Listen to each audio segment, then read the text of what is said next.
परमात्मा और किसान। एक बार एक किसान परमात्मा से बड़ा नाराज हो गया। कभी बाढ़ आ जाए, कभी सूखा पड़ जाए, कभी धूप बहुत तेज हो जाए तो कभी ओले पड़ जाए। हर बार कुछ न कुछ कारण से उसकी फसल थोड़ी खराब हो जाए।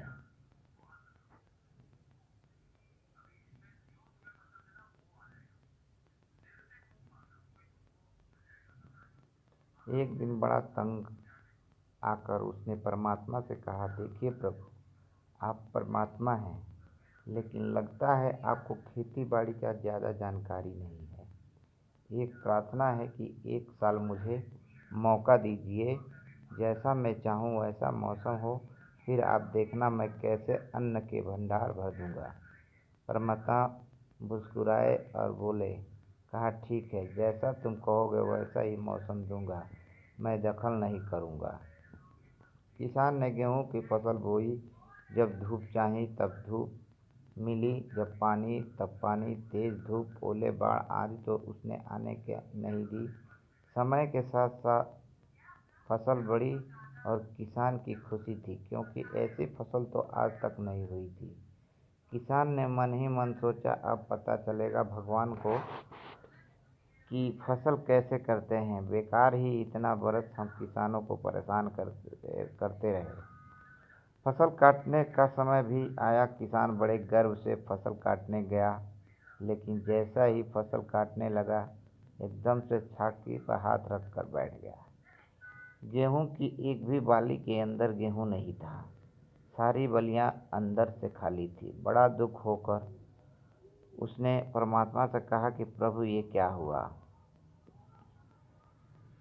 तब परमात्मा बोले कि ये तो होना ही था।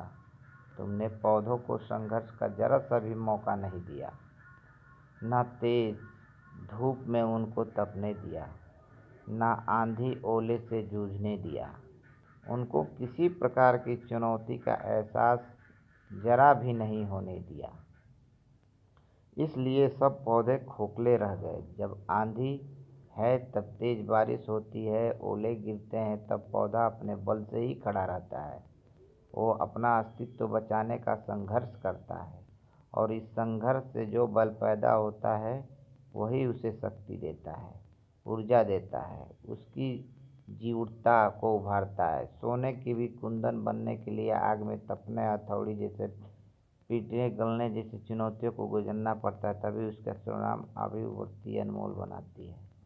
उसी तरह जिंदगी में भी अगर संघर्ष ना हो तो, चुनौती ना हो तो आदमी खोखला ही रह जाता है। उसके अंदर कोई गुण नहीं आ पाता। ये चुनौतियाँ ही है जो आदमी रूपी तलवार को धार देती है, उसे सशक्त और प्रखर बनाती है।